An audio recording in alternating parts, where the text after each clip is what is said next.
Hey, you little sexy Mr. Peanuts out there listening to us, your favorite podcast, Respawn, Aim, Fire, the Kick-Ass Irreverent Gaming Podcast, brought to you by Affable Idiots. We're so glad you're here. We've got someone that I have not yet named, so they can't yet talk, holding up, is that a, you can't talk, but I'm going to guess about what it is that you just held up. A shirt with a Bitmoji. You remember Bitmojis? Fucking hate those things. With a Bitmoji of yourself wrestling. We'll get there in a second after I introduce myself. Hi, I'm Chad Michael. Wearing a Hawkins Barbell Club little Demogorgon from Stranger Things t-shirt mashup with fucking weightlifting shirt. Innes. And we've got here our regular co-host, Adam. Tell me about your shirt, Gumbert. My shirt is, Joel might recognize it, maybe not. So there's this man. At the time, his name was Ty Dillinger. He was a wrestler in WWE. He left WWE and went somewhere else, went by his real name, which is Shawn Spears. He recently came back to WWE as Shawn Spears. So this shirt is in fact vintage because his character no longer exists, but the man still does. Also, there was I had a couple of neighbors who are dead now named Don and Dell Dellinger growing up. They lived I'm not going to dox myself, but I lived at 9001 insert name of my street. Mm-hmm. And they lived 2 streets up at 9001 insert name of their street. So we would often get their mail and we'd have to go and walk up there and give it back to them. But they're dead now. It was weird now. because I was like 3 to 8 when that was happening. And then they died sometime. That's right. After I was story. 8, Here's the thing though.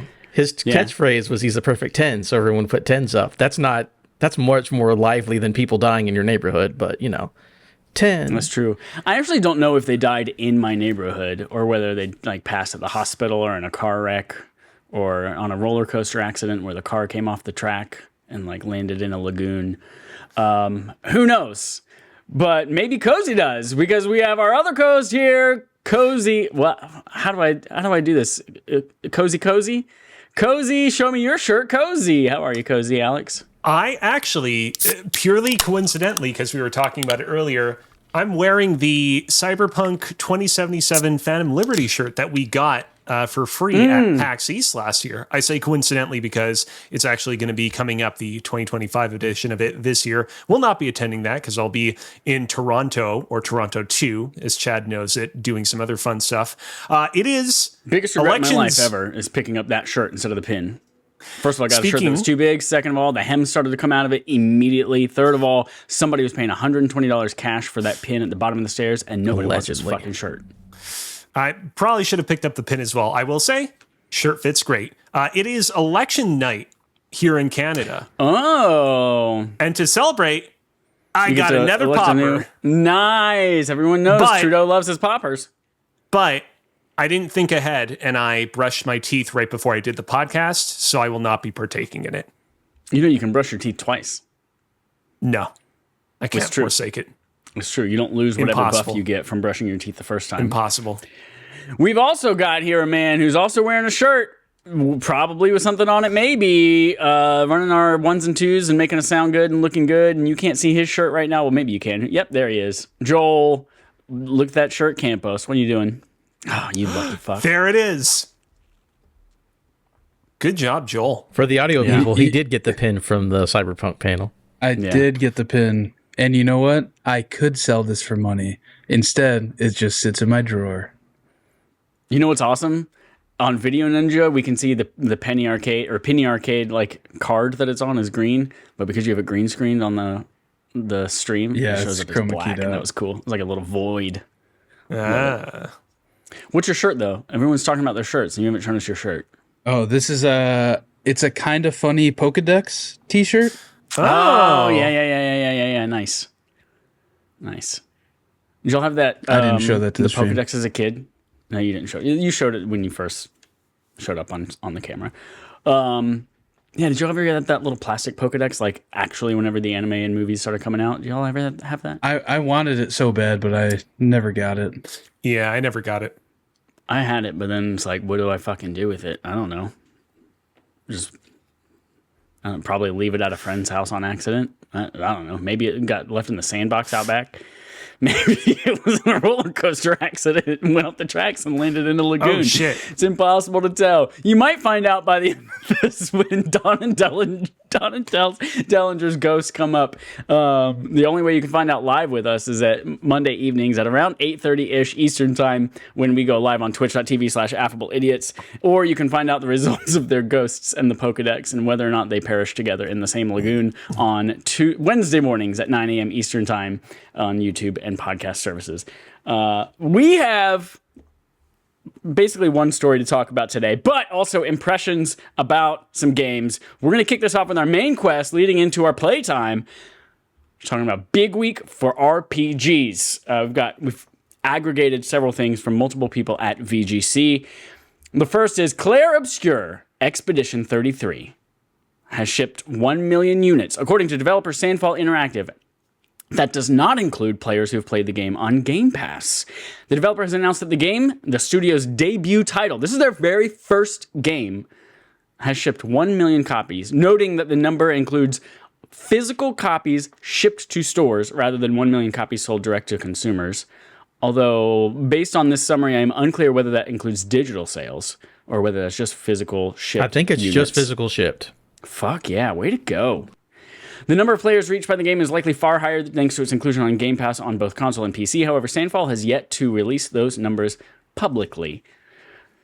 You think that's impressive? How about we fight that game with another RPG?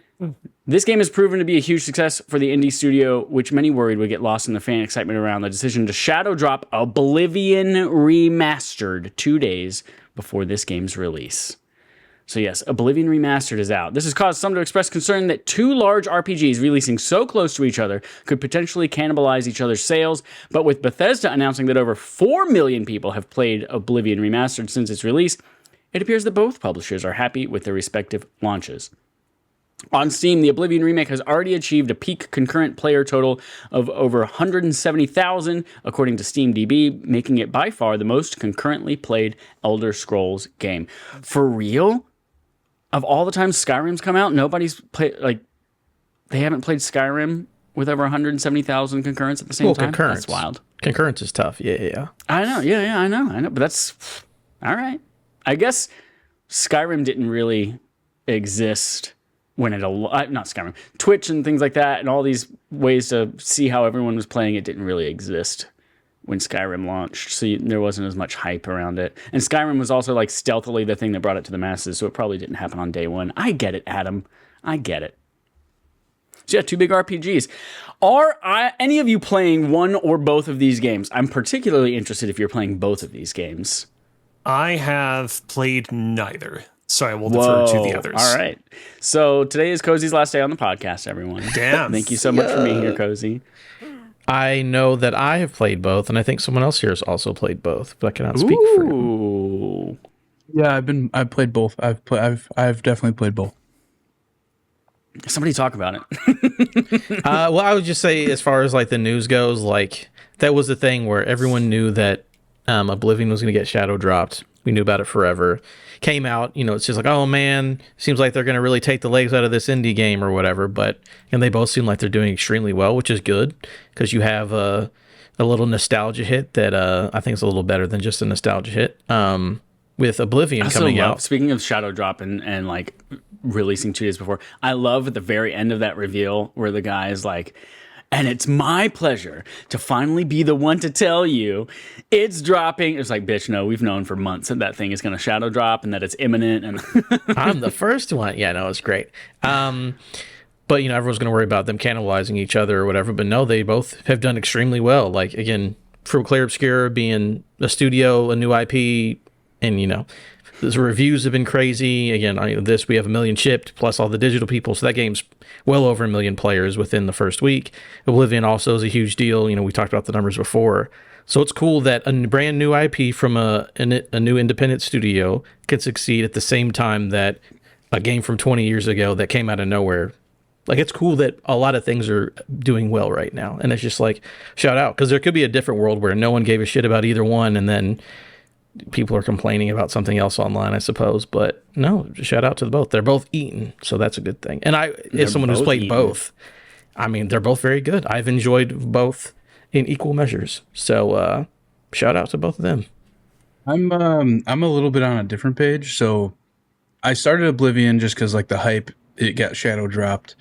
So I started playing it like right when I got home from vacation, visiting my family in Nevada. And I don't know, it just like it seems cool and everything. I never played I never played Skyrim really. I never played an Elder Scrolls game outside of Elder Scrolls Online. And yeah, everything seems cool. Graphics look great. But then, like, I started playing Expedition 33, and that game is just so much more my shit. Like, the story of that is just so much more interesting to me than Oblivion is so far. I'm still very early in Oblivion, like 5 hours maybe. But Expedition 33 has just grabbed all my attention. And part of that might just be because, like, shiny new thing, right? Like, nobody knows what this game is when it came out, at least. And yeah, I've been putting way more time into Expedition 33 than Oblivion, to a point to where, like, I'll probably play Oblivion again. It's not something I necessarily, like, feel the need, like, oh, I gotta get through Oblivion. Whereas Expedition 33, like, I want to see what's happening. Like, I need to play more to see where the story's going. And that being said, like, I don't know, the parrying and dodging in Expedition 33 kind of sucks, in my opinion. It's just, like, a very steep learning curve. And I'm very bad at it. So, but the story is really what's keeping me there. The story and the graphics are great. Thank God for Game Pass that you all can just like literally the day I'd be like, yeah, I think I'll check this thing out. Boop, download or boop, stream. Love it. Adam, since we tweeted the clickbaity headline of like Expedition 33 versus Clair or versus Oblivion, we'll use this totally scientific metric to find out who wins. What's your playtime in both estimated? Oh man, my playtime in Clair Obscura is, I think it's 6 hours. In Oblivion, I think is 6.5. Whoa! Well, there we go. 6 and You 6 heard and it a here half. first. Joel, you said 5 in Oblivion. What's your Clair Obscura Expedition 33 playtime? Oh, I definitely more than 5, 100%, without a doubt. All right.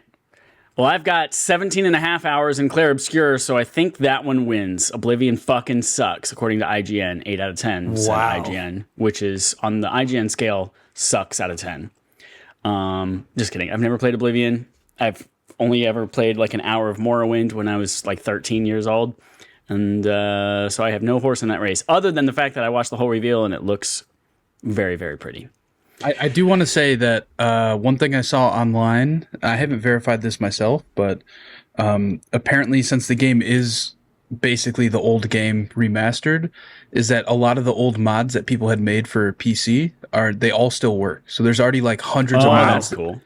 There's already hundreds of mods you can go and get on, I forget what the modding site is. Is it like Nexus or something like that? There's some, I don't know, you have to look into it yourself, but yeah, there's some modding site that just has hundreds of mods that are already being tested and working in the Oblivion remaster, which is really fucking cool. Because it is an old game. Like, I want a minimap so bad in this game, but it's not there, and I'm sure somebody's made a mod. They added so many things for this remaster, like sprinting and things like that, and they didn't add a mini-map. Damn. That's the thing where it does feel, it is definitely an old game, right? But I think for the work they did, it's like, this doesn't feel like a 20-year-old game. I'm actually very impressed. But the bones of it are all still there. So the weird, janky stuff is still there. And I think, like, that's the tough thing. It's where a remake versus a remaster, blah, blah, blah, blah, blah. But again, I think it's gorgeous, especially when you look side by side. It's like, oh, man, that other game looks like it was from 2006. Yeah. But I do like how the weird jank stuff is still there. It's like, yeah, we added a sprint, and then you swing the sword a little bit different because it was really stiff back in the day. But again, it's also like, yeah, the mods work because it's the same game underneath it. So Yeah. And they got third person, right? You can play third person in this. yeah, I don't Or remember did if I that make was in that the up? original or not, or it was like a weird. Yeah, but there's 2 third person cameras and your first person camera. So Big fan of that. yeah. I'm really, I don't have much to contribute to this discussion other than to say that it seems, I'm really happy that it seems like people are really having fun with Oblivion Remastered and are appreciating all the ways in which it preserves the design and kind of original skeleton of the original game. Because we've had a lot of examples in recent memory of remasters of old games that didn't do right by the original game or were still high production value products, but didn't really stay true to the original vision of what was created way back when. And so it's cool that it seems like Oblivion Remastered, for most people, kind of hit that perfect sweet spot. Well, it is a great time to be a person that loves playing RPGs because you get to feast, baby. And transitioning out of our main quest, let's jump into playtime, where I'm going to tell you about my time with Clair Obscur Expedition 33. And we'll start by saying every other game this fucking year better watch out, because we are on GOTY watch, everyone. Game of the year watch right now with Clair Obscur. As I mentioned, have 17 and a half hours into this game, including the 3.5 that I put in today. Don't tell my boss that I did, but we're feasting right now, y'all. I'm gonna use a couple of metaphors to describe what is so great about this game. Follow me through them all, or else. Last year or 2 years ago, there was a game that came out that was called Sea of Stars. Sea of Stars, fucking magical game, fucking precious, based on the novel Push by Sapphire. Beautiful, wonderful game that was this love letter to old school JRPGs like Chrono Trigger, like Super Mario RPG. This feels like if that game, Sea of Stars, with all of what it was doing, like got the Final Fantasy VII Remake treatment, where we're putting it in 3D, we are making it more action focused, we are still paying homage to all of the same beautiful things, but it feels like that Final Fantasy VII on PS1 to Final Fantasy VII Remake jump from Sea of Stars to this. They are obviously not the same subject matter in the least, but it feels like they are paying homage to the time battle systems from Super Mario RPG for, dodging and parrying, and, the QTEs for doing like more powerful attacks. There's the map-based encounters like you would encounter in Chrono Trigger, the Lumina perk system where you're basically getting these perks that can give you advantages in battle and extra stats. And after you've used them for a little bit, then you get to permanently unlock that thing without equipping the thing. That's like materia almost, or like the weapon skills in Final Fantasy VII. And the weapon scaling and upgrades of Dark Souls, the area exploration reminds me a lot of like the God of War 2018. You find a chest and you have to throw your axe at 3 different freaking runes to open the thing, and this has some similar mechanics where, hey, there's the thing over there and you got to shoot 3 different things to open up this blobby thing on the ground, or you got to go traverse these cliffs and you see that little thing up there, but you got to figure out how you're going to get up there, if you want to even get up there. And it's just like all the best parts of all of these games in a fucking gorgeous 3D world that apparently make sure you're working on your HDR settings if you're looking at a like gray washout thing, according to Jerica, because she had some kind of issues going on with HDR, but it looks beautiful on mine. I know Joel said it looks beautiful on his, but yeah, this thing is the presentation in every single way, the score, the graphics, the gameplay, the UI even a little bit. Like at first it's like daunting and there's a lot going on, but I think they onboard you into it very well, and like little by little over the course of the game. And then I think the best part of it so far is also the story and the characters. For anyone who's not familiar with Clair Obscur Expedition 33, it's the elevator pitch is we're in this world where there's a pillar out in the middle of the ocean that has a number on it, and this woman paints a number on that pillar, anyone that age dies. And every year she paints a different number and it's slowly counting down. And eventually it'll get to 0 and all the babies will be dead too. Wow. And then there's expeditions every single year of these people that go out and try to kill the paintress to see who can get, even one step further than the people did last year. And the characters in this thing, the relationships between them all, I feel like we've been dropped into a story where these people already know each other and they already have these like shared lives, and we're finding those out little by little, rather than like, oh, you've met a new companion on your quest. We're going to learn the introductory, like, who is this person for the first time, their job. And, like, they already have deep relationships and the writing is really good. And I love just discovering pieces of these people and how they've lived together over the last 32 years, because many of them are 1 year away from death trying to fight the Paintress. So all of that being said, I'm not going to spoil anything, but it's all I've been thinking about. I love every piece of it. I honestly think the dodging and parry system is fucking fantastic. I'm playing it on normal mode, and it comes to a point where you don't have to parry everything. You could dodge everything, which is more forgiving. But if you do end up parrying things, it has so many advantages. From you get to counterattack, which does a ton of damage. You get AP back, which is like your ability to use skills in battle. And so it has a bunch of advantages, and it's just this cool like timing puzzle of getting to learn each character or each enemy's attack patterns and just kind of gut feel it.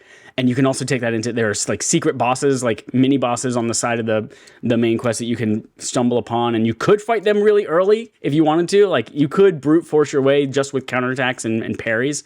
And I certainly tried to for a couple of them, or you can come back later whenever you're more powered up and stuff like that. But this game, fucking incredible. I cannot wait to beat it in probably the next 3 hours. I'm somehow going to put 30 hours of gameplay into 3 hours tonight. I don't know how it's going to happen, but it's going to happen. I cannot wait to play this game in October and be like, yo, guys, there's this game called Expedition 33. You got to play it. Have you heard about this? This game is really good.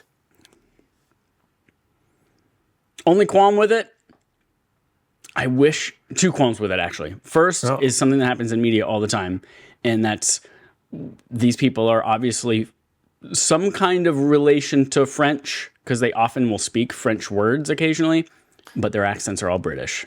And that's what people in movies and shit like that do all the time. If it's a period piece, whether it's ye olde America or ye olde any country in the world, the actors all speak with British accents for some reason. But the second thing is I wish you could see, there's so many ways to customize your character's like battle abilities with these Picto skills, the Lumina, the weapons that they have and the perks that come on the weapons, and there's no way to view what you've put on each character while you're in battle. So I'm sitting there, I'm like, I can't remember because you change them all the time, because you're getting them all the time and you're customizing. Like, all right, now that I've got this new one, I'm going to put that on this character and swap it out. And so in the middle of battle, I'm like, I can't remember if I actually gave them the thing that if I shoot somebody, it makes them burn, or whether I actually gave that to this other person, or I can't remember. So you're kind of, if you customize too much and you don't remember what you did, you're kind of fucked in the middle of battle. That's my only qualm with this game. But other than that, it's perfect. Cool. Anyone else have thoughts on Clair Obscur before I talk about Pokemon? Joel, do you have any more? Because I've got some too. I want a mini map in that game very badly. Oh my god, so fucking much. Just something that tells me that I have already gone down a certain pathway. Because that's another qualm too. I can't figure out, like, it's hard to tell. Yeah, is this like, the way to go down or is there? this a side path? Or is this because like I want to do everything, right? I'm the kind of person where if I see three paths, I want to see what's down all three. I don't want to go down one path that ends up being the main path, and then it cut scene, and then now you're in a different zone or something. So like I would love some sort of map of any kind, really, right? There's really no map when you're in a zone at all. Right, when you're in a zone, there's no map, yeah. Only the overworld map when you're running around which is any map you can see. 100 feet by 100 feet, so you don't even need a map. Yeah, exactly. So yeah, any sort of map.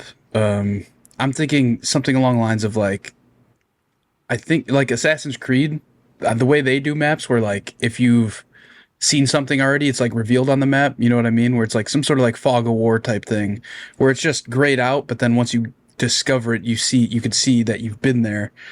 Something like that would be insanely helpful. Otherwise, it's just going to add so many hours onto my playthrough of me just running around being like, did I already go through this way? I don't know. I'll run through it again and see. Just to realize that I've already done it 3 times. I have had like 2 or 3 times though where I'm like, All right, I guess I'm all done with this area. Let me go back the way I came. And then I go back the way I came, and it turns out that's a completely different way that I'd never been before, but I had never been going there because I thought that's the way I came. Funny. So yeah, I've got some interesting thoughts. You guys are like, oh my God, this game is so good. And I'm like, I don't know, is it? No, let me go through my spiel, right? So here's the thing. I've played both of this and Oblivion, right? This game, I actually hate JRPGs. I think it's the worst genre of video game of all time. No, I'm just kidding. I just don't like most of them, mostly because of the J part. Because I'm just not a big fan of.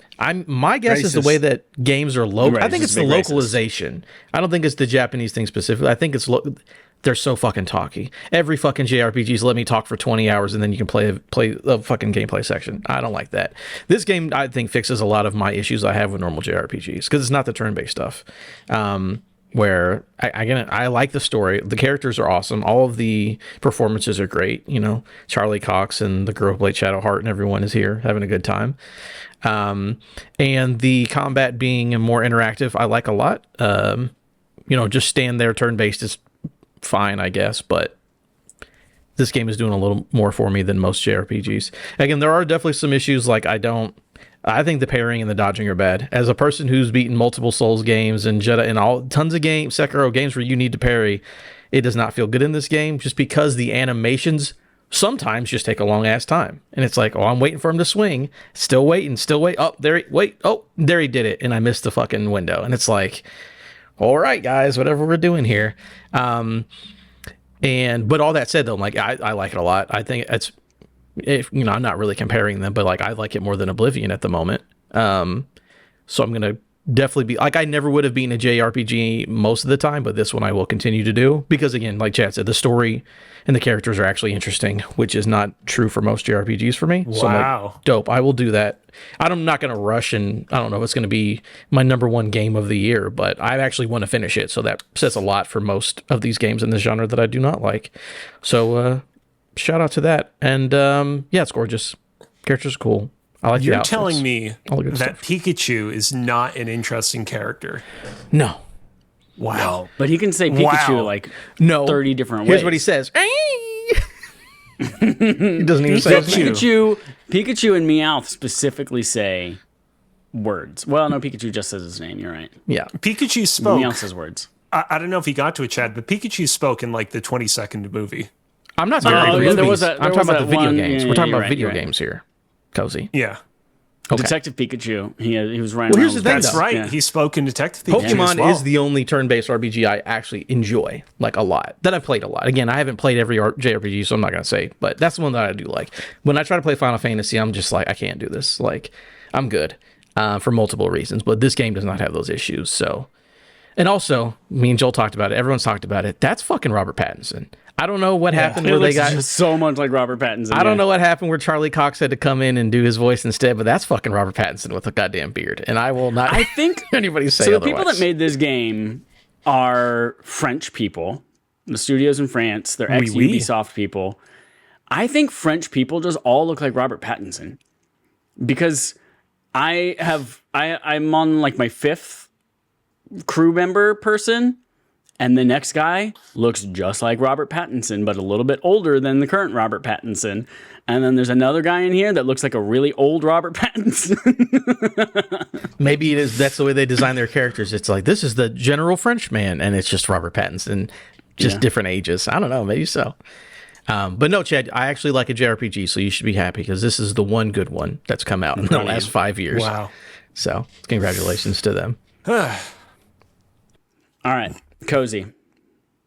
Yes. A little returning game from last time. Give me one guess. What do you think this is? What do you think this is in the camera right now? You know what? Like, legitimately, if I had to give an actual guess, that looks like the ribbon that they wear in one of the Pokemon Mystery Dungeon games. Because in the Pokemon Mystery Dungeon games, all the Pokemon are part of guilds, and they usually wear some sort of ribbon or scarf to denote the fact that they're part of the guild. But I guess I'm wrong. That is false. Damn. Articuno's tail, baby. Articuno. I've not come across Articuno yet in the Crown Tundra DLC that I'm currently playing in Pokemon Crown Sword. Tundra. I finally beat Isle of Armor.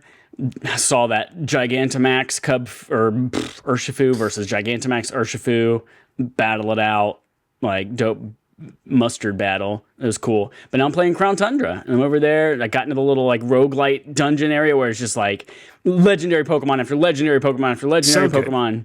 I played that like 3 or 4 times. I'm like, cool.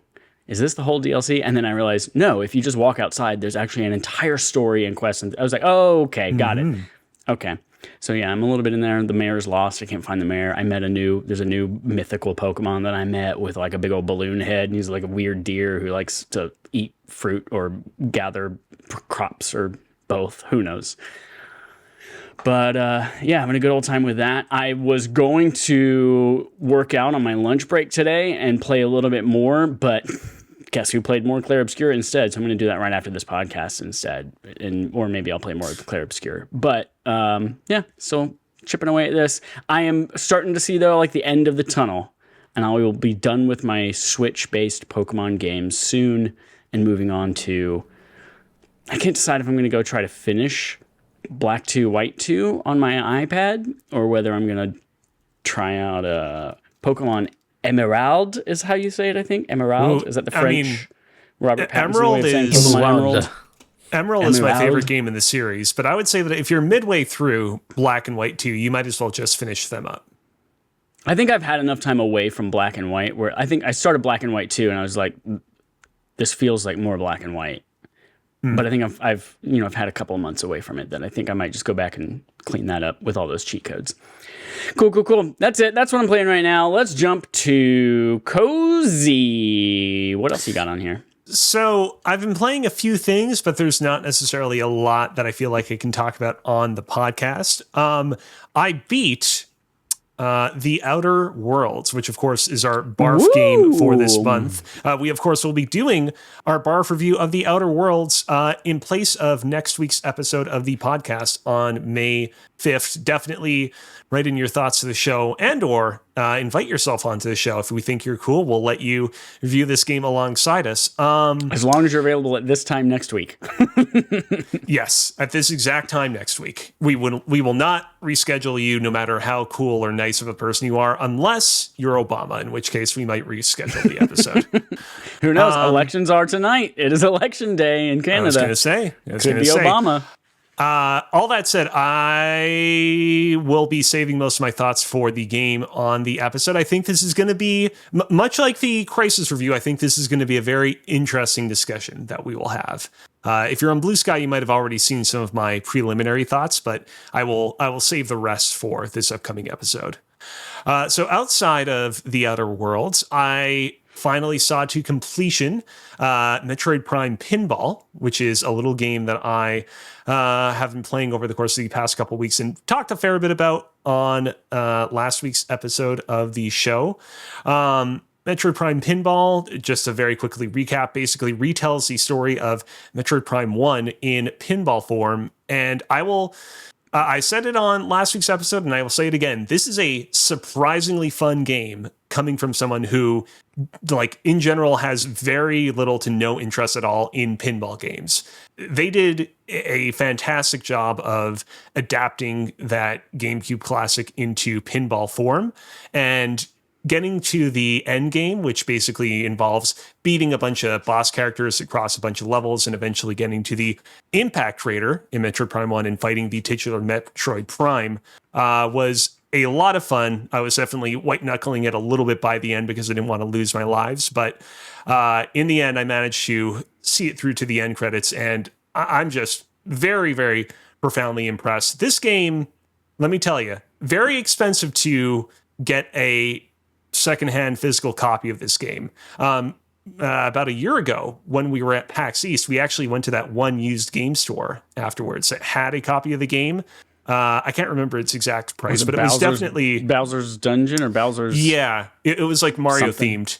The copy of the game they had there was north of $200, but if perchance a stork were to randomly drop off a copy of the game at your house and you find yourself in possession of it through that means or perhaps some other means, who's to say how? You should definitely give this one a shot because I think it would. Did you steal this game, Cozy? No, You're making it sound like you stole this game. No, I didn't steal anything. No stealings were had. And in addition to Metroid Prime Pinball, I also started up a game that I've had on my bucket list for a real long time now, but have only finally decided to finally commit to beating it. Metroid Prime Hunters, also on the DS. So a little bit of context here. You would think from how much I talk about Metroid that I started with Metroid Prime Hunters on the NES Metroid back in the day, or maybe Super Metroid on the Super Nintendo. My first ever Metroid game was actually Metroid Prime Hunters First Hunt, which was the demo cartridge that they gave away with the original OG DS Fat back in 2004. I loved that demo. Yeah, it was a good demo. It was my first ever experience with the Metroid series. It would be a few more years until I eventually picked up Metroid Prime 3, and then the rest was history from there. But yeah, this is my first time really sitting down and committing to properly seeing through the game to completion. I previously played it a bit on the Wii U, and I just found the largeness of the Wii screens to it kind of impeded my ability to properly make out what was going on screen, because the game is not exactly super high resolution. I need to play more of it to really kind of arrive upon an opinion I feel like I can fully share in the podcast. What I will say right now is I think that NST, Nintendo Software Technology, which was the developer on this game, I think they did a great job of translating Metroid Prime's gameplay to the constraints of the Nintendo DS. Controlling Samus Aran, which you do with the analog stick on the DS and the stylus on the touchscreen, it's at first blush, it seems rather cumbersome, but once you kind of get used to it, once you kind of get into the rhythm of controlling both things simultaneously, it works surprisingly well. And just jumping and using your charge beam and doing all the things that you traditionally would do in a Metroid game feel really good. But the level design is a little bit lacking. And in a franchise that is renowned for its quality level design, that is a little disappointing. But I will continue playing this, and I will provide a full and proper review once I beat it. Quick question, Cozy. Yes. Did you play this on a 3DS? Yes. Okay. Yeah. So I remember playing the demo on the DS, and I hated using the D-pad to move Samus around. That hurt my fingers so bad back in the day. And so I imagine playing on a 3DS is probably a much better experience having the analog stick.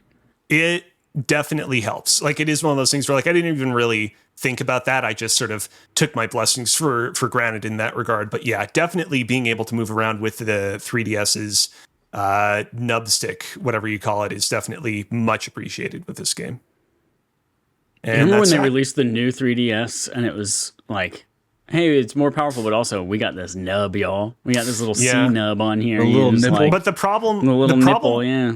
The problem with that C nub is you couldn't use it with most games that you think it would be compatible with. Kid Icarus Uprising was the big problem game where that game really needed a second analog stick to be able to play it properly, and they released that attachment that you could attach to the 3DS that allowed you to effectively add a second analog stick to the console, but it wasn't compatible with Kid Icarus Uprising, nor was the little nubby nub compatible with Kid Icarus Uprising. So much for that. 0 out of 10. Shitty game. All right, more playtime coming to you straight from Adam Gumbert. It's me, Adam. We already talked about it at the beginning, but it was Clair, Obscur, Expedition 33, and Oblivion. Just a little more on Oblivion. I have never...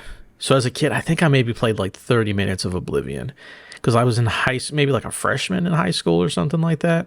Didn't really care about video games that much. I was I like to play games, but I didn't have any mental capacity. So I think I played maybe an hour and was cool. I don't know where to go. I don't know what I'm doing. Playing as an adult, it's basically a new experience for me. And I was oh yeah, I dig this game. I like Bethesda games. It's man, I wish that they would do a Skyrim remaster, because that's the one that really hit for me. But it's cool seeing a new story and all that stuff. And yeah, again, the trappings of the old game are there, but I think it looks good enough to be oh, I can actually, this doesn't hurt my eyes and give me an aneurysm in year 2025. So I have been very much enjoying that. I actually might see that one through to the end, or slow play that because it's not a huge deal I got to do at this moment. But that game is very enjoyable. I see why it's, playing on people's nostalgia is a good idea, but also when you do it well, there's kind of an extra help. So that's nice. But then the thing that the crew played, let me tell you, the best crew in the world, it was Jerica. It was Audrey. It was Joel. It was me. And who was it? Who was our fifth Joel? Matt. Not Chad though. Chad wasn't there. Yeah. You would think Chad, that you would Chad fucking bashed his head against this fucking Steam controller configurator. You would, the list of names you were mentioning, you most certainly would assume Chad would have been the next Yeah, it's name normally up. not my name and then Chad's name instead. Yeah. Yeah. You would if this game got released for a fucking competent platform, maybe I would play it. The with Mac, you all. the most competent gaming platform, or just like PlayStation, Or, or hey, just like Chad, Xbox, or also, like anything. That nerds don't play. you could just play on a mouse and keyboard like all of us did and had absolutely zero issues with it. I don't have a mouse. I have a trackpad. It doesn't work the same. That's fine. We'll make fun of you. No, me and the crew, minus Chad, played Repo. I would expect this game to come to everything eventually. It's just early access at the moment, so that's why it's only on Steam. But I think Joel talked about this a couple weeks ago. But no, it was a ton of fun, man. It's an extraction shooter. It's a horror game. It's real goofy and silly. All of us were talking. I love that it has the proximity chat because you'll just... Joel's in another room and you just hear no, and then his voice disappears like, oh, Joel's dead. Nothing I can do to help that guy out. And just, playing with that crew, and they're silly. But yeah, people, if you watch the Twitch, you know all about it. But yeah, you and your friends, a bunch of robots, you go into scary places, stealing stuff to, extract the money because, you're repossessing their stuff. And there's always some creepy monster. Like we called him the Babadook, was in like that one place. And there was No face. Yeah, there was an invisible guy who just like laughs like an idiot and then like will carry you somewhere completely different in part of the map. He doesn't hurt you, but he'll drag you for like 40 seconds. Yeah. So if somebody doesn't follow you to try and save you, you're just on your own on a whole separate area of the map. Yeah, it actually worked out for Matt because I think it dragged him to the extraction point when we needed to get out. Did. Yeah. This game, enemies in this game so can hear fun. you too, right? Which is part of why, because in all these clips, y'all are always whispering. You're like, and I'm just like, oh, okay. I guess they can hear you too, and they can know where you are. Oh, is this our gameplay? Yeah. Yeah, this is the gameplay I recorded of us playing. I uploaded a bunch of clips to TikTok, and I've been sending them to Chad every day so that he gets jealous. So he knows. I didn't know look at those. Yeah. We're gonna peer pressure him into either getting it to work or just buying a Steam Deck and docking it so he can play. You're slowly peer pressuring me into filling up the bathtub and just like taking a big long soak with my head under the water for a couple hours. And then throwing your Mac in it plugged into the wall. But no surprise, it's very fun. Yeah, it's a ton of fun. The only issue is like this is not a game you can play without friends, right? Like you could play with random people if you want. It's not going to be nearly as fun if you don't know the people you're playing with. That's the charm, is playing with friends that you know each other's humor. Like I typed in, "I love kissing titties." I knew that was going to be a hit because we were all hiding. we're all hiding from a monster. And I was like, I got to get people to laugh. I want this monster to come eat them. It's a ton of fun. Yeah, me and Matt at a certain point, I think that was like the alien had killed you guys, and Jerica was like in another room, and then me and Matt were just hiding under this bed as like this weird alien kept coming in the room, and it was like, he's clearly gonna kill us. And this is an NFL joke, but it was just between me and Matt. We were typing because you can type or talk, and I don't mute this stuff. I'm like, all right, let's type the funniest thing to make the other person laugh. And we were just texting about, is Shador Sanders been drafted yet? So our little guys would like whisper in the robot voices, and then I would bust out laughing, and then like the dude smashed the fucking bed and killed us or whatever. It was a good time. No, Repo is excellent. I'm excited to jump into more of that. That'll be fun when it comes to console. That'll be a must buy. So, outside of that, I got a game for review. It's called Beholder Conductor, Joel, just so you know. Beholder Conductor. Beholder Conductor. I got that from the PR team, so thank you guys for giving me that. This is a game I had played the Steam Next Fest demo of, and I talked about it back then, but the full game is out now. I remember this one. Yeah, and Beholder is a game where it's sort of like a Papers, Please, where you are in like a weird alternate reality. You're like working for the fascists to like, oh, make sure that the citizens aren't doing illegal stuff, check their papers versus where they're going and check their bags when they leave the room.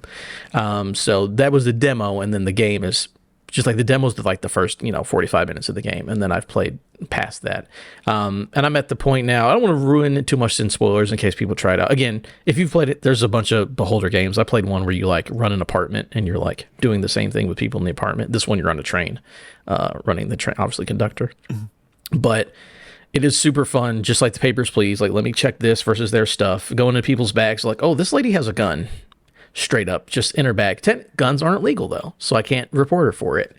But there comes a point where it's like, okay, you're trying to get like advance in your career. Like you start at the back of the train, you're trying to get up to first class, and it's like, okay, to get up there, like you got to play by the rules. So you kind of like know that you're working for the bad guys because it's obviously they're doing bad things, and you can understand that. But it's like, man, you probably should try to make 5 reports to just get people, you got to get in advance. You got to do what you got to do. So I'm just reporting people for anything. Like I'm going through their stuff while they go to the bathroom. Be like, this guy's got drugs in his bag. Arrest him. It's like, I got to get that promotion so I could go stop the real bad guys at the front of the train.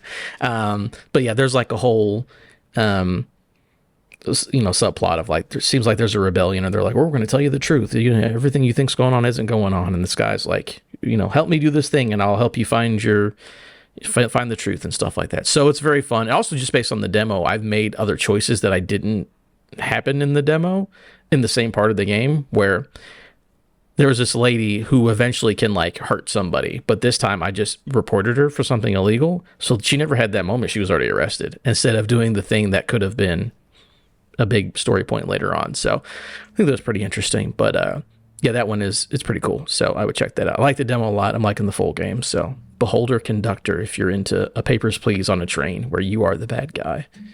And then the final one, though Joel walked off, so I don't know if I can do anything. You're good, Joel. There he Talking about is. Beholder. Yeah, there we go. No, that was the final one because we talked about Repo, Expedition 33. Yeah, so that's everything. So yeah, Beholder's good, Repo's good, Expedition 33 is good. Every game, dude, it's one of those weeks where I played so much stuff and I was like, man, this is all good video gaming, because I had been on a slump. I'm like, yeah, I'll just dick around and play whatever, but been a good ass week. So Everything's good right now. Yes, very good. 2006 coming up, all Daryl. All right, everyone. Joel walked away, and he also has nothing else on his list. And also, I have a camera in his apartment. I know he's not played anything other than Oblivion and Repo and Clair, Obscur, Expedition 33. So that brings us to segment from Anthem. That's when you die in Clair, Obscur, Expedition 33. They go, oh, Clair, Obscur.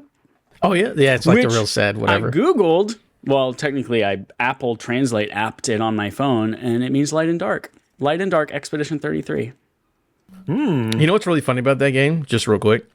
Because obviously, we have the American track, so everyone speaks English. But, like, the little creatures in the world, they have subtitles for them, but they're just speaking French. They're just speaking French, but it's like, well, here's the subtitles, because obviously you don't know French. But they're speaking French in, like, the best fucking way. It's like, oh, Lord, my name is whatever you want. And then there's It's like how... And it's fucking brilliant. In the original Iron Man, there's that one scene early on where they're speaking in Urdu, and they basically give away the twist of the movie that what's-his-face is a bad guy. And it's like, if you knew Urdu, you would immediately get spoiled, but if you don't... But nobody in America knows what that is, so it's not a problem. I told the secret Discord this. I want a Minions movie, but just like swap out all the Minions with gestural and swap out all the nonsense with French. And just give me the gesturals just being it's fucking called idiots. Rabbits. It's called Rabbits. Also, the rabbits are fantastic because they scream, and I think screaming is hysterical. But yeah, give me a gestural movie. The Frenchmen, the French really love the rabbits. When I was in France, I went to this one burger chain called Quick, and I got like a Rabbids Happy Meal with like Rabbids playing cards. I'm pretty sure I showed it on the... Yeah, exactly. Speaking of Quick, this week's game segment from Adam, we're going to play a fun little game. 3 prompts. We'll have a good time. Called 6 Degrees of Kevin Bacon is being John Malkovich. Woo! Everybody. So the way this game works is that I have something that has actors in it. I relate those actors to other actors or other directors or music people and relate them to was in a video game, and you tell me their video game credit. So, I don't know if anybody knows this, but Until Dawn came out last week. The movie for Until Dawn came out. Yeah. Nobody saw it. Nobody liked great it. Press. But I was like, oh, video game movie. There were people in that movie. They're probably related to other people in video games. So I have 3 clues or 3 prompts. And then again, at the end of, I'm going to read the prompt. At the end, you tell me the video game voice acting credit. If you get it on the first clue, you get 4 points. If I had to give you clues, 3, 2, we know how this works. And the clues are, the first clues, I'll give you the gaming genre. Then I'll give you the era the game came out. And then I'll give you the developer last. But anyways. Right. And it's 2 guesses per clue, right? 2 guesses per clue. Absolutely. All right. Number 1. Ella Rubin plays Clover, who is famous Great for doing... sandwich. Reuben, yeah, good stuff. Who is famous for doing Hulu and Netflix shows I've never watched. That's what I wrote down. One of these shows is The Girl from Plainview, starring Dakota Fanning's sister, Elle Fanning. Must be talking about On the Beach 2, right? Because Elle Fanning, On the Beach 2. Nope, not talking about that. Oh my God, I've never put those 2 together, Dakota and Elle Fanning. Yeah, they're sisters. Yeah. No, I'm not going to talk about On the Beach 2 because Elle Fanning is in a better upcoming franchise. She's going to be in Predator Badlands, which we also got a trailer for recently. Directed by Dan Trachtenberg. He is the head guy over the present and future of the Predator movies. Like, I think he's got like 3 Predator movies that he's made in the last couple of years, or coming out. But his directorial debut was, in fact, 10 Cloverfield Lane. So this guy has made 10 Cloverfield Lane and then 3 Predator movies. So good on him. Fuck yeah. And I know the last one was great. The movie Prey. Prey's right? awesome. He made that. Yeah. Yeah. Fuck yeah. And then the next one is an animated one, and then Badlands is the other one that comes out And this 10 year. Cloverfield Lane was fucking fantastic. Yeah, absolutely. Dan Trachtenberg, good. That great film stars your favorite dad, John Goodman. Name 2 gaming credits John Goodman has. Monsters Inc. That is one of them. A Simpson. Yeah. Oh, I bet it. I'm pretty sure I know it. Absolutely confident. Speed Racer, the video game based on. He the is movie not from in the the Speed Wachowskis. Racer video game. Ah, damn it. Chad, you've given me one. Give me the other game. He's in 2 gaming credits. I said I needed from John Goodman. The man, John Goodman, like, what a prolific shouldn't have career. said it, There 'cause are now so Cozy- many. Cozy already so has many half the games answer. He that he didn't could have be to in. work for it. Well, you got to just think of another one, Chad, before he says it. Before I have to give you guys a clue.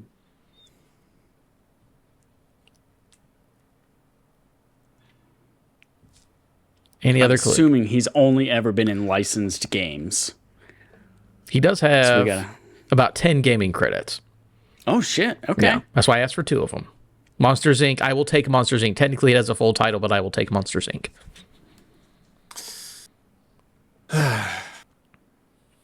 Another guess you Now guys I'm need a just clue. like going down Oh. the road trying to figure out what the full title is. Like Monsters Okay, Inc. this Scare Me is- Daddy for I Have Sinned or something like that. I'm less confident in this one than the Speed Racer one, but if you remember back in the day, there was a video game adaptation of Fight Club. Is it Fight Club? No, he's not in Fight Club. He's Damn. also not in Fight Club the movie. Yeah, I is don't he? think he's in the movie. No. Oh no, wait, that's Meatloaf. Damn it. Yeah. Yes. Meatloaf Chad, is do you Robert have another Paulson. guess, or do you guys need a clue? Yeah, I need a clue. I'm gonna say the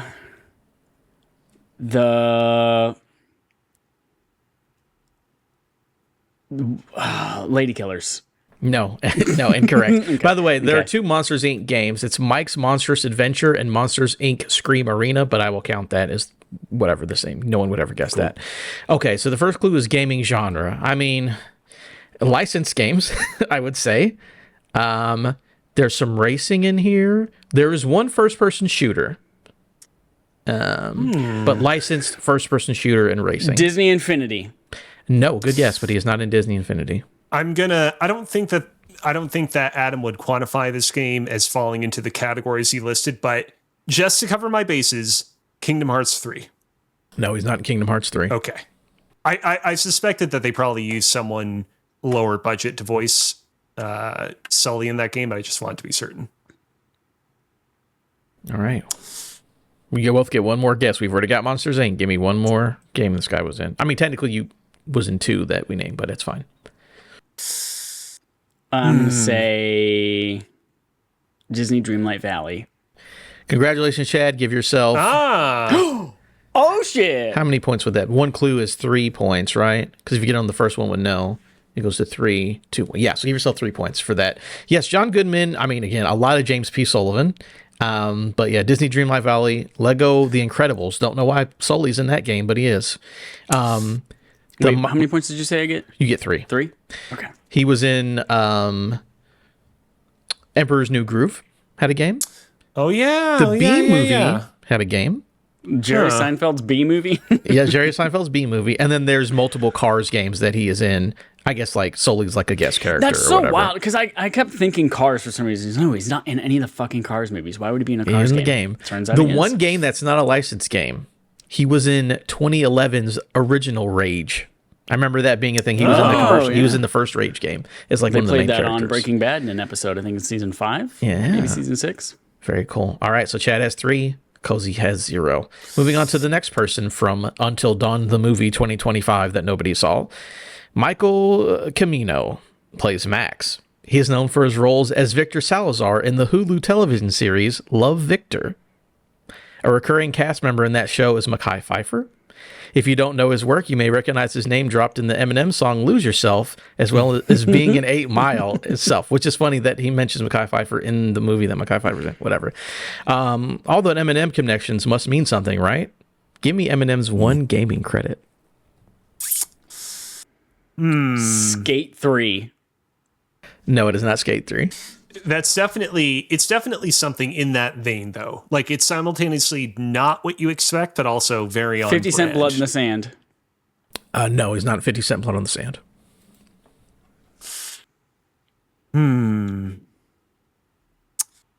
Euro Truck Simulator 2015. Nope. Give me one more, Alex, and then I'll give you guys the first clue. Oof, man. Joel, do you have any guesses? I know you're in the middle of eating a meal. I have a guess. I don't know if it's real. I don't know if it would be it. I don't know if he's in it. Should I say it? Yeah, go ahead. Go for Is it. he in a Def Jam fighting game? No, he does not have a credit in that. Okay. I think he might be in it, but he does not credit it as being in that. All I have a right. game that I know that he's in, but it's not going to count in this game. So I'm going to save it if I run out of guesses next round. Let's hear that clue. All right. The next clue, here we go, would be gaming genre. This game's genre would be, according to the Wikipedia, is an action game. An action third-person shooter, specifically. Okay. It really narrows it down. Not a lot of games that you can describe that way. You know what? I'm going to say another shot in the dark, but for whatever reason, I'm compelled to guess Legendary, the PlayStation 3 era shooter. Nope. Okay. I'm gonna throw this out there. He has a song in Beat Saber. That would not count. I know where Okay, you're going, okay. but it has to be as like accredited as being in the video game, not just like a song license for the game.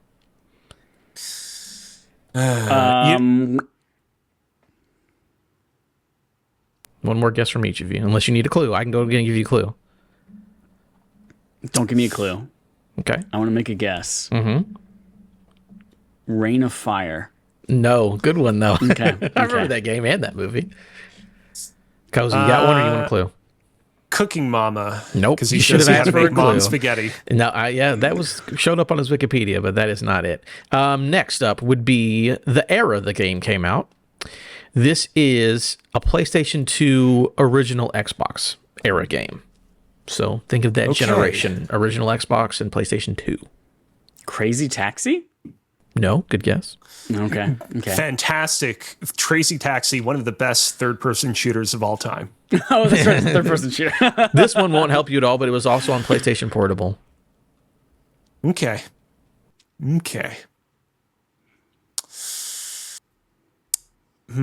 Pursuit Force.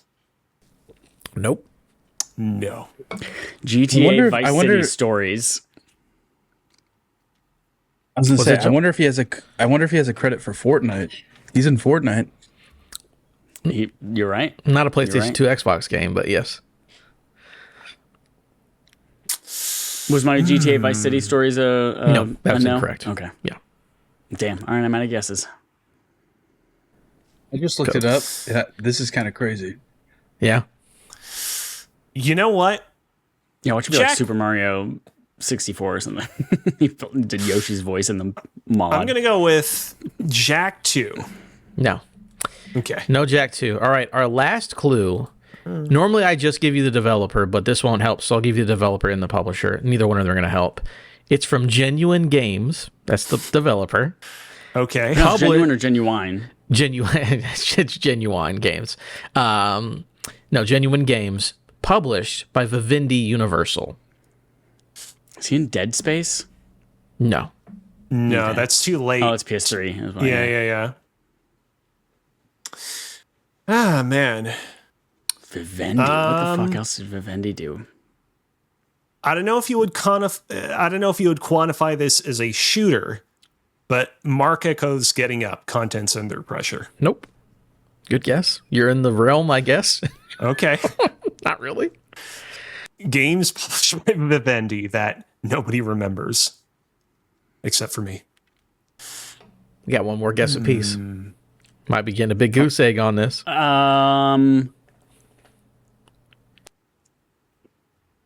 Billy Hatcher. No, not classic Billy Hatcher coming out to save you. All right, Cozy, one guess. Give it to me. Just say whatever bullshit you got in your head. Rain of Fire. We already I said don't know if that. that's a... Already said it. Not correct. So, Chad, you were very close. You said With 50 Billy Cent Hatcher? Blood on the Sand, Oh. which is the sequel to 50 Cent Bullyproof, which is the game that Eminem is actually in. 50 Cent God damn it. Bulletproof, not Blood on the Sand, which is the sequel. I'm sorry, Chad. You were close, but you didn't get there. All right. We're going on to our last one. So, Cozy, you need this to even have a chance to win or tie. Odessa, how do you say this? Odessa Azion. There's an apostrophe in there, so I'm not sure. So Odessa Azion as Nina, who is no stranger to horror, as she is the first build in 2022's Hellraiser, also on Hulu. A lot of Hulu and Netflix today, guys. But she is the first build in 2022's Hellraiser. Jamie Clayton plays the priest, the big bad of the movie. But Jamie also has one gaming credit. Some may consider to be a big bad game. They'd be incorrect. What is the gaming credit that Jamie Clayton has? Can we get more things, Jamie? I can't picture Jamie Clayton right now. Jamie Clayton is, is the main Hellraiser in that Hellraiser movie. I just see a mannequin head with a bunch of pins in my brain. That is correct. But what does he look like IRL?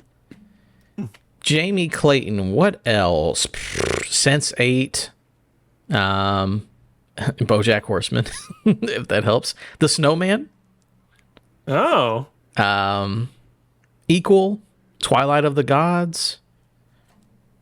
She's in a Alright, bunch of stuff so, that, again, you probably haven't. I don't know if you've seen it. Oh, Jamie Clayton's a girl? Yes. All right. Well, you can see how well I'm going to do this round. I don't know why this spoke to me, but I'm going to guess. What's it called? Rise, Son of Rome. No. The Roman action game. No. Nope, not All right. Rise, Son of Rome. I'm going to guess.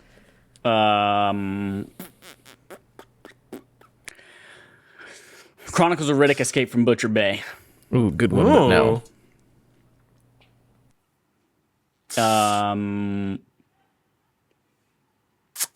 True Colors. What's that? Life is Strange, True Colors. No, not True Colors. Okay. Cozy, you technically need this to tie. I'll still go through the things, but technically you got to get this right now or you're not going to get it. Resistance 3. We're done, bud. Congratulations, Chad. We will continue to go through these really quickly, though. A lightning round. Gaming genre, this is an action role-playing game. Avowed. Nope. You know what? Kingdom Hearts 2. Nope. Skyrim, specifically Skyrim, not remastered, but the upscaled port that came to Nintendo Switch with the Link armor in it. No. That'd be crazy if that was the actual correct answer, but yes. Diablo 3. Nope. Next clue, era. It was a PlayStation 4, Xbox One game. Okay. Well, the problem Sonic is Frontiers. Nope. noted action RPG. I was going to say, Chad, every game in the PlayStation 4 era turned into an action RPG except for true. Sonic. You might still be able to. Well, you're the only one on this podcast that's even played it. So I was going to say, I can't have. argue. It's not an action RPG. Fuck. You know what? Lucky coin never fails. Kingdom Hearts 3. Nope. No. All right. My last guess is Bayonetta 3. No. The last clue, the developer is BioWare. Anthem? BioWare. No, not Anthem. Mass Effect Andromeda. It is Mass Effect Andromeda. Okay. She plays like the person who sends the mission out to the Andromeda, whatever. Some rich lady. There you go. Chad has won de facto by 4-0 against Cozy. Congratulations, Chad. What was her name again? Jamie Lee Curtis? Jamie Clayton. Jamie Clayton. Remember that show, Jamie Michael, or that Clayton. movie Michael Clayton Remember Michael Scott? with George Clooney? Yeah, remember Michael Scott's Paper Company? Yeah, it's good stuff. George Clooney, 6 Degrees. That brings us to Game On Game Show. The Game On Game Show play a game called Game On. The Game Show on the Game Show. Game. Cozy. Thank you. Take it. Thank you, Chad. Today, we are returning at long last to Console Honor Roll. Previously on Console Honor Roll, we covered the top 10 best-selling games on the Atari 2600 and the NES. And now we are jump-skipping and hopping ahead to the Sega Genesis. I originally wanted to do a list for the Sega Master System, which was the Sega console that released before the Genesis that saw a little bit of success, both in Japan and internationally. Well, I don't know what that was about. It was Robert Pattinson, a.k.a. Gustav. Gustav.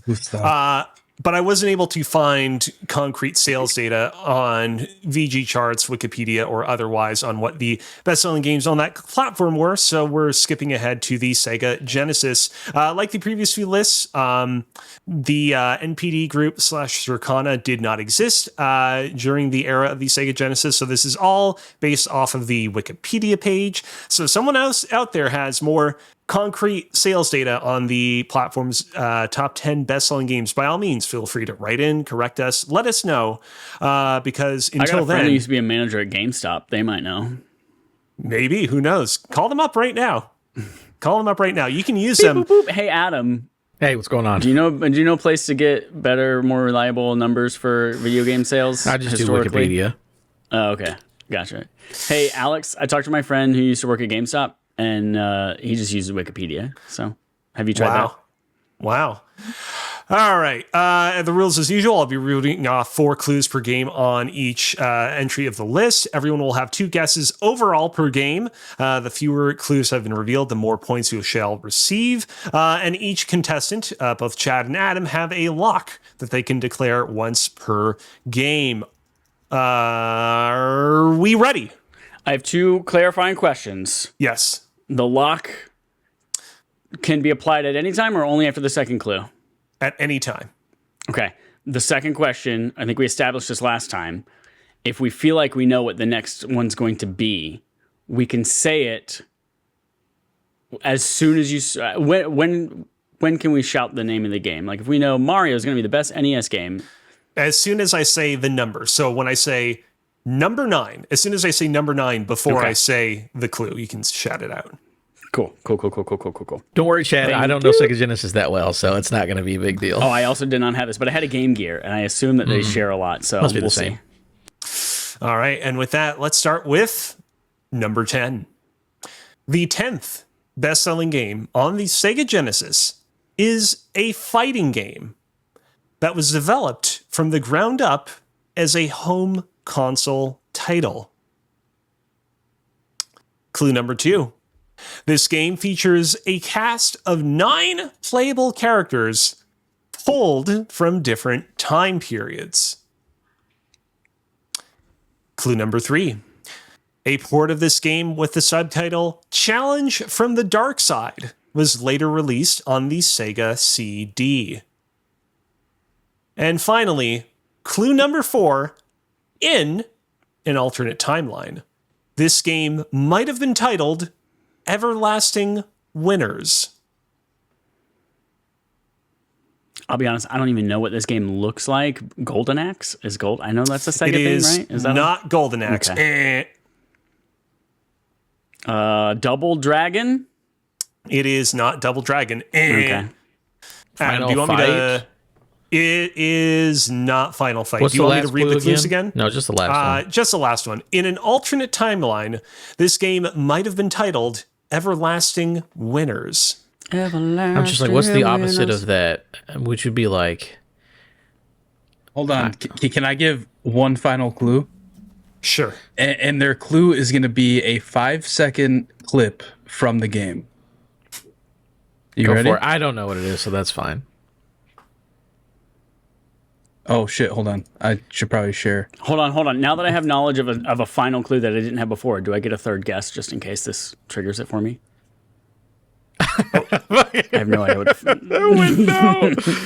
what Detective Punchy and the Samurai Kid. I don't fucking know.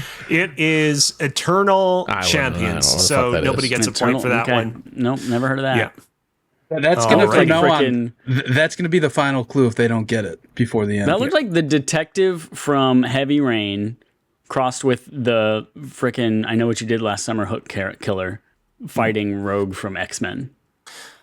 Before I move on to the next number, Joel, you know that you can just refer to the page of like the top 10 or so best-selling Sega Genesis games. Yeah, just in case you need to preload any videos. Perfect. All right, and with that, we're going to move on to number 9. The 9th best-selling game on the Sega Genesis features 12 playable characters, 4 of which are villains. Clue number 2. It's the first of several updated versions of a popular arcade Mortal game. Kombat. That is incorrect.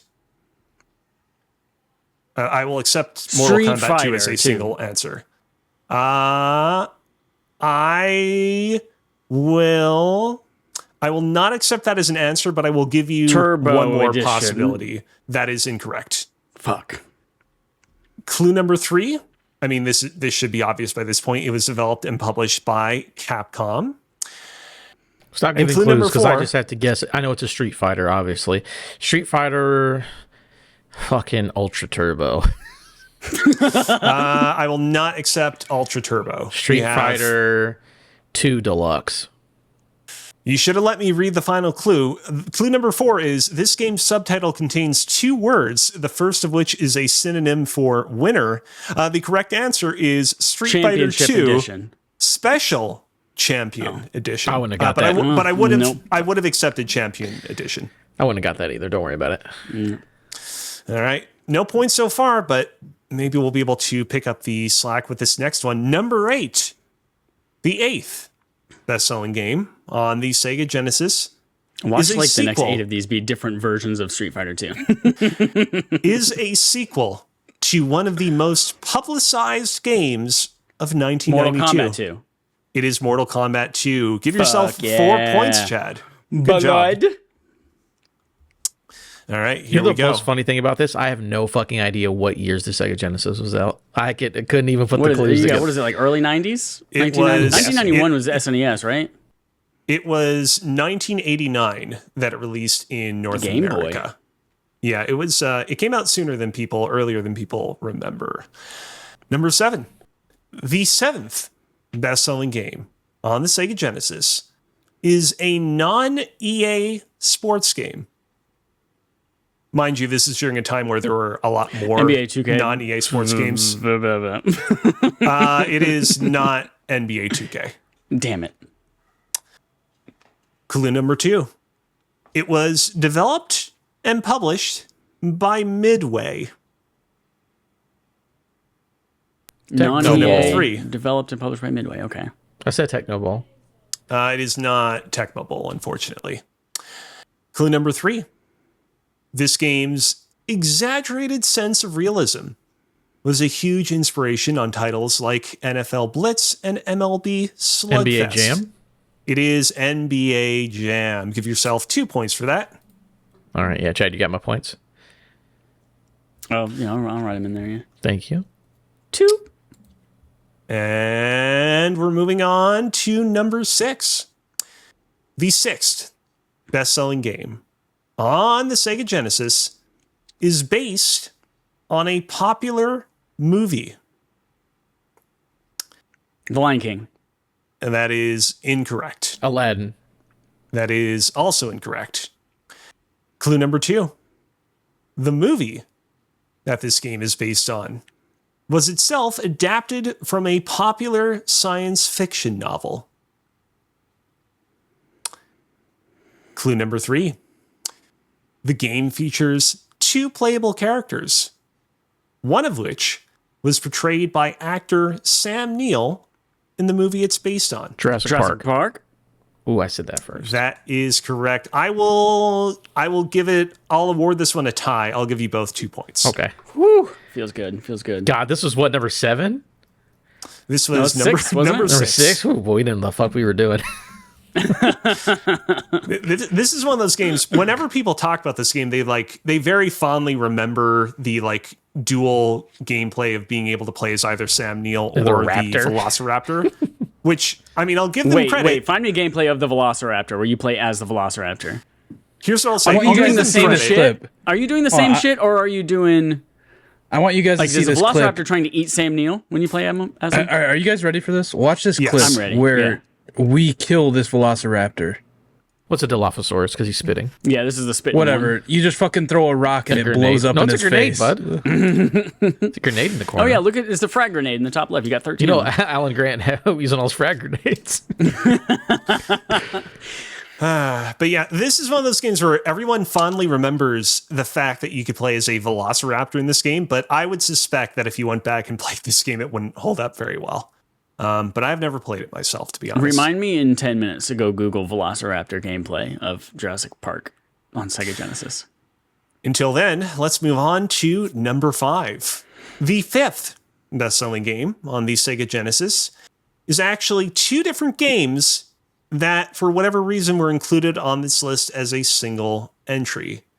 Actually, once it's revealed what they are, you'll understand why they were grouped together. It was a little presumptuous of me to say, for whatever reason. I've spoken a lot. Clue number 2. Wait, can you repeat clue number 1 cleanly? The 5th best-selling game on the Sega Genesis is actually 2 different games that were included on the list as a single entry. Okay. Like implying like a Pokemon situation, like Red and Blue or something like that? Or... Okay. Adam Clue Walk. number 2. Okay. Read Adam the Walking. clues, baby. It was rumored for many years that Michael Jackson composed portions of the first game's soundtrack. Oh, what is this? I know this weird trivia thing. Yeah. I know this one. I know the trivia. I don't know what the game is right now. Clue number 3. The second of the 2 games, so not the Michael Jackson one, the other one, could be physically connected to other games to unlock new content in them. And clue number 4. Both games feature a character that goes by the nickname The Blue Blur. Yeah.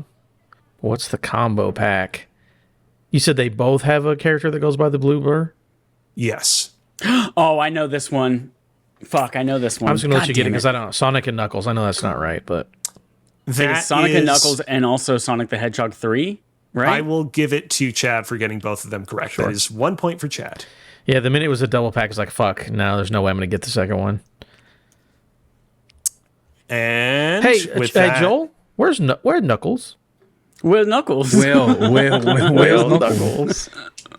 well, Knuckles is a bad guy in Sonic 3, so he doesn't show up too much at first.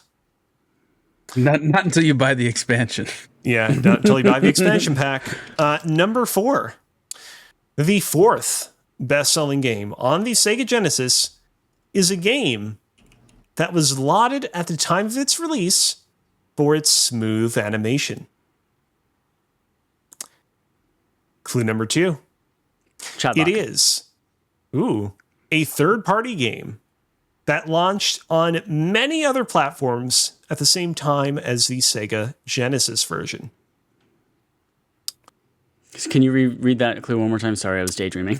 It is a third-party game that launched on many other platforms at the same time as the Sega Genesis. Aladdin. It is Disney's Aladdin. Congratulations, Chad. How many You will points give was that? yourself 3 points. Shit, yeah. Yeah. This is one of those I remember the interesting Super Nintendo version of situations that. where exactly there were many other versions, including the Super Nintendo, but there's like to this day a rivalry where a lot of people are like, actually, the better version was the Sega Genesis version. They were like legit different games, though, right? Exactly, They were developed by different studios and stuff. because back in the day, you couldn't like just easily port games. I mean, you know, obviously you had Mortal Kombat examples like that where they did it, but otherwise, like, yeah, it was just easier to like develop an entirely different game based around like the same characters and IP and whatnot. And with that, we're moving on to number 3. The third best-selling game on the Sega Genesis is another third-party game that released on almost every platform under the sun. Lion King. It is not The Lion King. Clue number 2. This franchise has a well-known musical theme titled Techno Syndrome. Clue Mortal number Kombat 3. 1. It is Mortal Kombat 1. The famous Mortal Kombat. That musical theme is called Techno Syndrome. Is this the one that? Which one's the one with the blood that everyone talks about? That's I the thought there Sega was Mortal Genesis Kombat- version. So, But is Maybe this it's a two. version of correctly, 1 or 2? I think Or it's both? 2 has the blood. Oh, there's Super blood right Nin- there. the Super Yeah, there was Nintendo blood version. right there. Yeah, Sega Genesis had the blood. Super Nintendo had the gray blood. Sweat. It's Because got that the was juice, Nintendo it's being got like, we the got to juice. neuter this. And they both And came out on SNES and Genesis. Yeah. In my brain, Mortal Kombat 2 is for some reason the first game that ever existed. Like they just started with a 2. yeah, they got all the Mortal Kombats. And with that, we're down to number 2. The second best-selling game on the Sega Genesis was not The Lion King. The second best-selling game on the Sega Genesis was backed by an aggressive $10 million marketing campaign at the time of its release. Clue number 2. It was the first. Sorry, you guys constantly guessing The Lion King caught up to me at that exact moment. I'm just surprised that The Lion King didn't make it onto this list at all. It sounds like, or maybe it's number 1. Who knows? Yeah, we'll have to wait and find out. Clue number 2. It was the first entry in its franchise to feature a multiplayer mode and stages. Sonic the Hedgehog 2. It is Sonic the Hedgehog numero dos. Congratulations to Tails, Chad. That will baby. be 3 points. Gotta say, Chad, you really cleaned up with this list. Having the Sega Nomad helped you out a lot. Wait, how many points? 3 points? 3 points. Okay. I had the Game Gear, which also had Game Gear. Sonic the 3D Blast, Sonic Triple Trouble, Sonic Chaos, Sonic all the 3D, best Sonic like games. Sonic and Knuckles. Had all this. I had every Sonic game. Yeah, Still a do in my library closet of and everything. fantastic Sonic games. And with that, we've arrived at number 1. Sonic. It is Sonic the Hedgehog 1. I will give you 5 points for that. Give me the Adam, 5 points, Chad. 5 points. Yum. At the end of the day, Chad still takes it home with 13 points, but Adam not too far behind with 9 points overall. A little fun fact about Sonic the Hedgehog 1, the Sega Genesis originally released in 1989. When Sonic the Hedgehog eventually came to the platform, like it became obviously the best-selling game on the platform, a tie-in game, the game most associated with the console, but like it took them like a good like 2 to 3 years to come out with the game, which is one of those facts I think tends to get lost to time. A lot of people think of Sonic and they assume, oh, that must have been like a launch game on the Sega Genesis. That must have been a game that was there day one. But it was really this concerted effort of like, we need to like make something out of nothing to compete with Mario and Nintendo and how dominant they are. And they certainly succeeded. Did Tails exist like even as I never played Sonic 1? Did Tails exist even as like a character or a concept in Sonic 1, just not No. playable? Or did okay. He was only in Sonic the Hedgehog 2. When all those rats and rabbits came out, he was in there, if you look real close. Yeah, you need a magnifying glass. Some other quick highlights from the list at number 11, talking about games that probably haven't aged super well. Altered Beast. I don't know if you guys remember this game. This is a game I played That's a little another bit back one. in the Like day. Altered Beast, Golden Axe, Double Dragon. They're all games that like I know the name of, but I couldn't tell you what it looks like or anything about it. You play as a big old muscle man. The game starts with like some of the worst digitized like text you've ever heard. Rise from your grave, and then you rise from your grave, and then you punch a bunch of skeletons and evildoers, and then you gradually transform into a werewolf. It is not a good game, but it is a game that people remember well.